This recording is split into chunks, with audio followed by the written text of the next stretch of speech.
Dans cette vidéo, nous allons parler du décollage en vol remorqué. Nous ne traiterons ici que du décollage par lui-même, c'est-à-dire de la technique de pilotage de cette phase de vol. La préparation du décollage est traitée dans une autre vidéo, appelée préparation au vol, et dans laquelle est vue la préparation du planeur, pré-vol, CRIS, et la préparation mentale du pilote avec son briefing de sécurité. Cette phase de vol du décollage est délicate, car les commandes manquent d'efficacité tant qu'une vitesse minimum n'a pas été atteinte. Cela peut amener à utiliser ces commandes jusqu'à leur plein débattement en début de roulement. Avant de parler de la technique de gestion de la trajectoire pendant le décollage, il faut savoir qu'il y a une particularité de pilotage importante pour les phases de roulement au sol, que ce soit lors du décollage ou de l'atterrissage. Cette particularité est que les commandes ne doivent pas être conjuguées, mais actionnées indépendamment. L'inclinaison se gère avec des actions sur le manche latéralement, comme en vol, mais sans conjugaison au palonnier. De leur côté, les palonniers servent à gérer la tenue de l'axe de façon également indépendante pendant le roulement.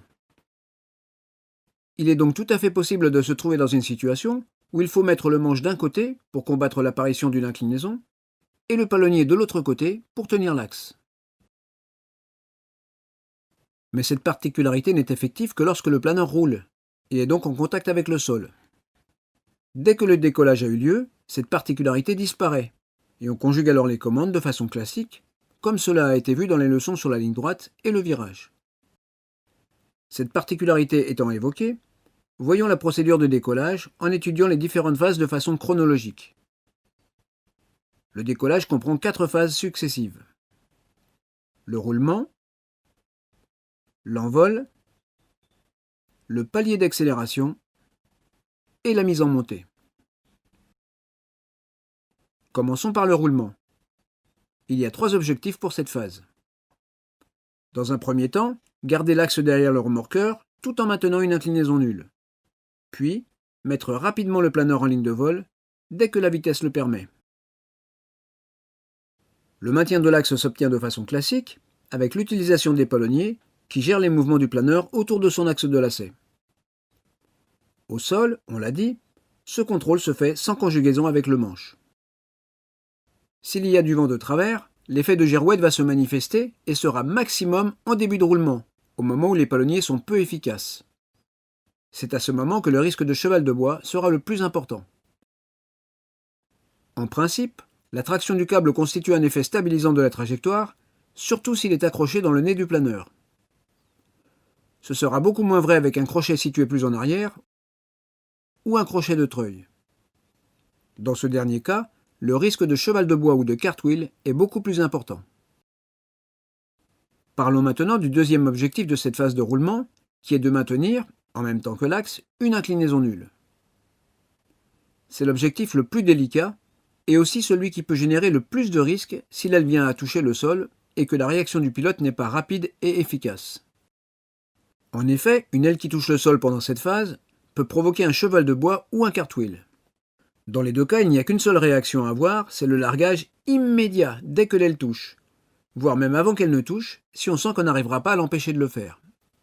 La prévention de ces événements a été traitée dans des vidéos précédentes, en particulier celle sur la préparation mentale du pilote avant le vol.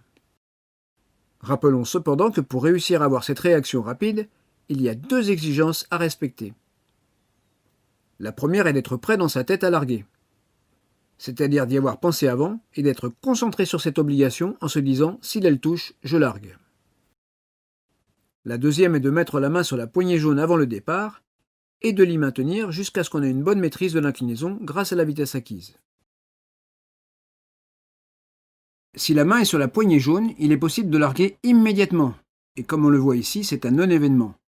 Par contre, si la main n'est pas sur la poignée jaune au moment où l'aile touche, les quelques secondes nécessaires pour l'attraper et la tirer pourraient faire la différence entre ce non-événement et un incident ou un accident en conséquences qui peuvent être graves. Revenons à la technique de pilotage de l'inclinaison. Le maintien de l'inclinaison nulle, une fois que l'aide a lâché l'aile, peut nécessiter une action latérale importante sur le manche, voire maximale, étant donné la faible vitesse et donc la faible efficacité des ailerons. Au fur et à mesure que la vitesse va augmenter, l'amplitude des actions nécessaires latéralement sur le manche va décroître. Généralement, les phénomènes qui perturbent le roulement au décollage vont amener le pilote à avoir des actions sur le manche et sur les palonniers du même côté, mais ce n'est pas toujours le cas. S'il y a du vent de travers, le contrôle de l'inclinaison peut être perturbé, soit par une portance différente des ailes à cause d'une exposition inégale au vent, ou encore à cause d'un des ports du souffle de l'avion remorqueur. Il faudra donc être attentif et réagir rapidement à toute détection de création d'inclinaison avec une action d'amplitude adaptée à la vitesse acquise. Parlons maintenant du troisième objectif, qui est la mise en ligne de vol. Elle s'effectue par une action sur le manche vers l'avant ou vers l'arrière, en fonction de l'assiette qu'avait le planeur au sol avant que le remorqueur n'applique sa puissance. Il y a deux assiettes possibles du planeur quand il est statique au sol. Soit une assiette cabrée si c'est le patin ou la roulette de queue qui touche le sol, soit une assiette piquée si c'est au contraire le patin avant ou la roulette de nez qui fait contact. Cela est fonction de la position du centre de gravité par rapport au train principal. Avant le départ, on place donc le manche vers l'avant si c'est la queue qui touche, ou vers l'arrière si c'est le nez. On maintient le manche dans cette position, et après une trentaine de mètres de roulement, quand la profondeur devient efficace, le planeur va se mettre en ligne de vol. Dès que c'est le cas, il faudra moduler l'action sur le manche pour maintenir le planeur en ligne de vol, en essayant de rester à une assiette où seul le train principal touche le sol.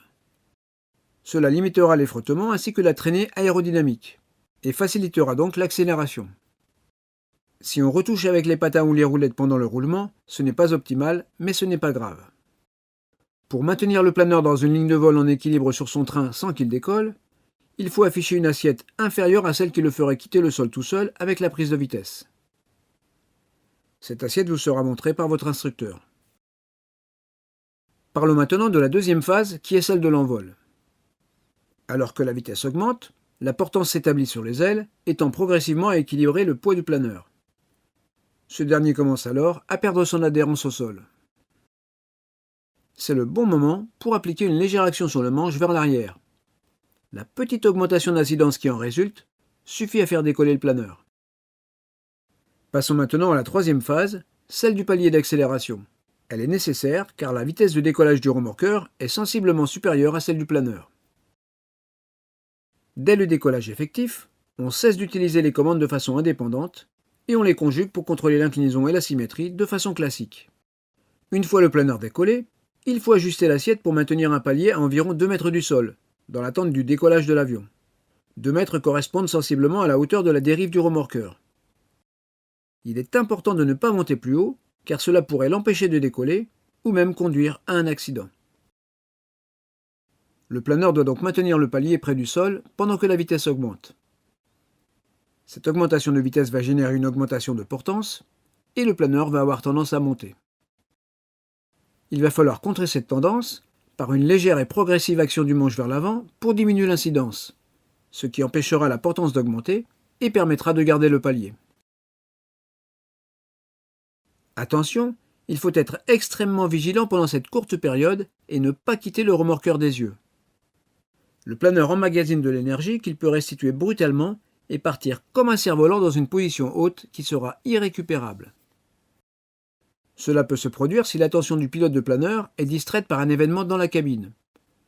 Chute d'objets mal fixés ou verrière mal fermée par exemple.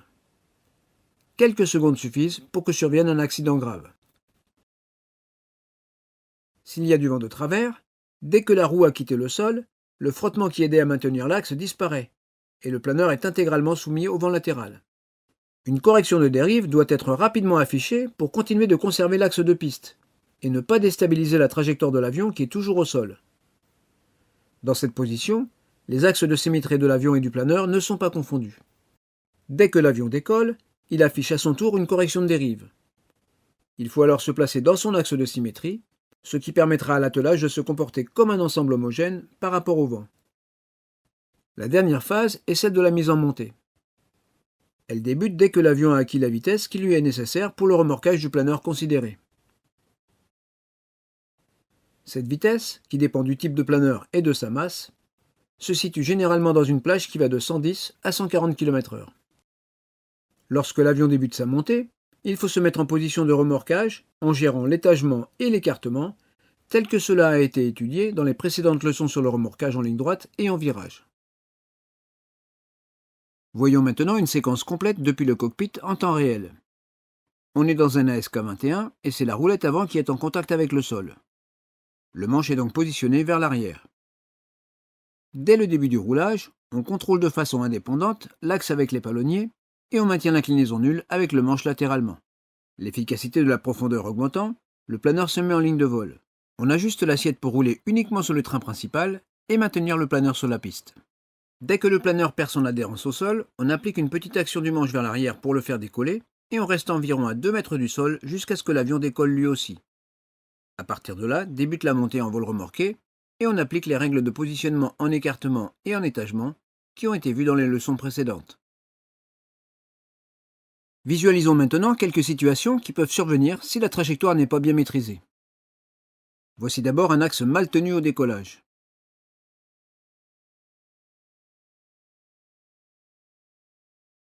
Et maintenant, une inclinaison mal maîtrisée.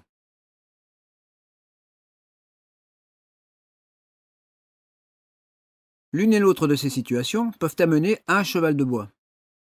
Rappelons que si une aile touche le sol, il faut larguer immédiatement. Enfin, voici un palier qui est maintenu beaucoup trop haut après le décollage. Le pilote en perd le remorqueur de vue. Cette situation est extrêmement dangereuse. Il faut réagir très vite pour l'éviter, et si on perd le remorqueur de vue, il faut larguer immédiatement et se reposer droit devant.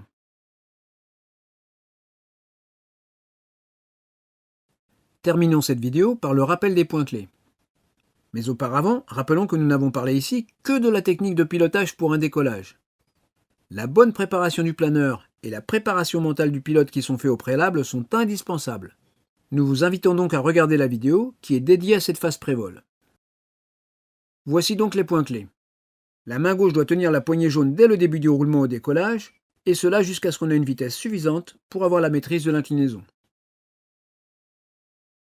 Lors du roulement au décollage, les commandes sont utilisées de façon indépendante. Cette particularité cesse dès que le planeur a décollé.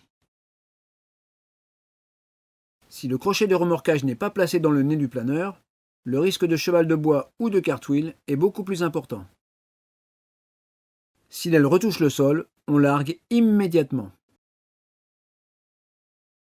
Une fois décollé, on reste environ à 2 mètres du sol et on ne quitte pas l'avion des yeux, car c'est la phase de vol la plus risquée vis-à-vis d'un passage en position haute. Dans cette vidéo, nous avons parlé du décollage en vol remorqué. Dans la prochaine vidéo, nous parlerons de l'impossibilité de largage.